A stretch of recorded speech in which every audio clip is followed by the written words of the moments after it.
Democrat Vice President running mate to Kamala Harris, Tim Walz, has been caught lying about his combat experience, more specifically about his combat deployment, in which he claimed that he carried weapons in war, implying that he had seen combat. Here is the resurfaced clip during his 2018 gubernatorial campaign on social media where he was espousing his ideas of gun control. Let's watch. Hope woke up like many of you did 5 weeks ago and said, Dad, you're the only person I know who's in elected office. You need to stop what's happening with this. I'll take my kick in the butt for the NRA. I spent 25 years in the Army and I hunt. And I gave the money back, and I'll tell you what I have been doing. I've been voting for common sense legislation that protects the Second Amendment, but we can do background checks. We can do CDC research. We can make sure we don't have reciprocal carry among states, and we can make sure that those weapons of war that I carried in war is the only place where those weapons are at. We won't do it by dividing us. We will doing it by bringing in responsible gun owners from the side to make this happen. Give me the opportunity to earn your endorsement. We will make these things happen in Minnesota. Now, the problem with his statement here is that his record shows that he never served in a combat zone. His deployment included supporting operations in Italy, but not direct combat in Afghanistan or Iraq. Critics of Walz were quick to pounce on this, pointing out that the governor who served in the National Guard never actually served in a combat zone. Even JD Vance, the Republican vice presidential nominee, weighed in on this controversy. Radical. You know what really bothers me about Tim Walz as a Marine who served his country in uniform? When the United States Marine Corps, when the United States of America asked me to go to Iraq to serve my country, I did it. I did what they asked me to do it, and I did it honorably, and I'm very proud of that service. When Tim Walz was asked by his country to go to Iraq, you know what he did? He dropped out of the Army and allowed his unit to go without him, a fact that he's been criticized for aggressively by a lot of the people that he served with. I think it's shameful to prepare your unit to go to Iraq, to make a promise that you're going to follow through, and then to drop out right before you actually have to go.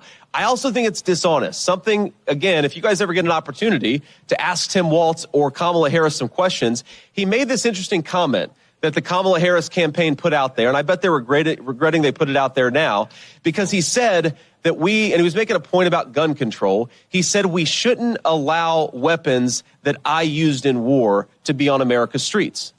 Well, I wonder, Tim Walz, when were you ever in war? What was this weapon that you carried into war, given that you abandoned your unit right before they went to Iraq, and he has not spent a day in a combat zone? What bothers me about Tim Walz is the stolen valor garbage. Do not pretend to be something that you're not. And if he wants to criticize me for getting an Ivy League education, I'm proud of the fact that my mamaw supported me, that I was able to make something of myself. I'd be ashamed if I was him and I lied about my military service like he did. Now, it didn't stop there. Retired Commander Sergeant Major Thomas Behrends, who served with Walz, stated that Walz falsely claimed to be a retired Command Sgt Major when he actually retired as a Master Sergeant. Behrends explained that Walz's promotion to Command Sgt Major was contingent upon completing 2 additional years of service, which he did not fulfill.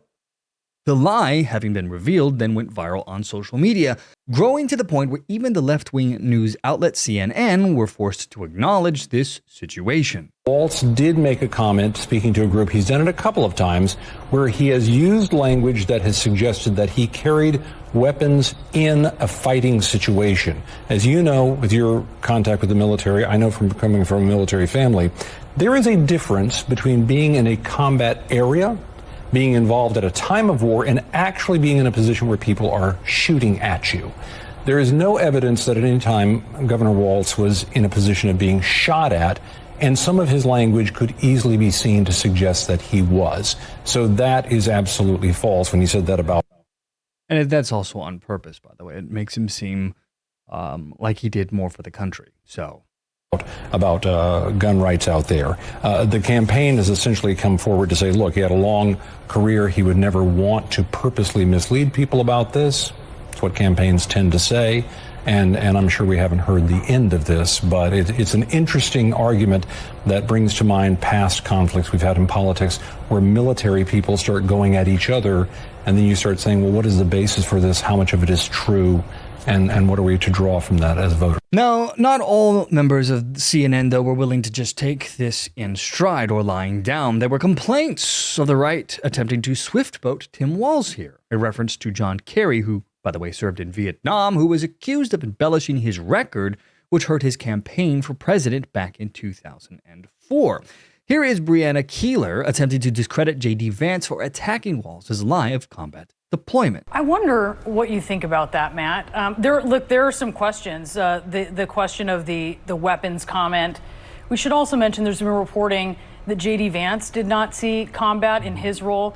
I would argue it doesn't matter. They both served. But what do you think about this kind of getting some SwiftBoat vibes here? Now, it's no secret that many politicians lie. That's just what they seem to do. But for Walz, who is only hours in as the vice president pick for Kamala, this could prove to be problematic. The media narrative until now had been that Walz is a good, decent man, a moderate, a folksy hunter, and a war veteran. A man that loves puppies and dogs and kisses babies. A man that everyone should love. Might as well just be your dad. You got a dad alive, don't worry, you can have a new dad. That's Tim Walz. To give an example of this, I'm going to borrow this from Newsbusters, so thank you for that. This is a montage of news media reporting on Walz up until now. The idea that Tim Walz is some lefty is just not true in reality. He got elected in a district that was very moderate. Walz, of course, was very moderate in Congress. Establishing himself as a moderate Democrat. He had a pretty moderate record, rather moderate Democrat, viewed as a moderate Democrat. He is a centrist. To say that he's more liberal than Vice President Harris or the most liberal congressman, which I'm sure we're going to hear, just not true. In Congress, he was certainly a centrist, but a more centrist deal-making candidate. Kind of a centrist Midwesterner in persona. A more centrist type who can appeal to suburban voters. We have heard from Democrats who know him who describe him as folksy, as somebody who can reach out to independents. He will be able to pull over some of those more moderate voters. He has a history of appealing to the more rural, moderate voter out there. Moderates, even moderate Republicans. Absolutely more moderate than people are giving him credit for right now. I would like someone to point out a place that he is different on an issue than Josh Shapiro. Well, let's talk about that. So this is the man who set up a snitch hotline during the COVID-19 pandemic. What was this snitch hotline for? Well, it was aimed at enforcing compliance with lockdown measures, and it allowed people to snitch on their neighbors about not following COVID-19 lockdown orders. The hotline was managed by the Office of Public Safety and encouraged residents to report instances where stay-at-home orders were being violated. Such gatherings, non-essential business operating, or individuals not following masking requirements were reported on. And the hotline generated thousands of reports with snitches who were putting complaints out ranging from people playing basketball, walking their dogs, to even church services and businesses not adhering to lockdown measures. This is also the same man who passed a law in Minnesota last year that mandated that public schools had to provide free menstrual products such as pads and tampons to all students in grades 4 through 12, specifically including making these products available in the boys' restrooms to accommodate the trans students because, boys can get periods too, right? Now, this has earned him the nickname, by the way, Tampon Tim, by members of the Republican Party and many on social media to mock Walz for this inane policy. They are arguing that providing menstrual products in boys' restrooms is an example of his extreme liberalism. Now, this is the same man who also wanted to force the state to move away, Minnesota, from its current energy infrastructure and go 100% green energy by 2040.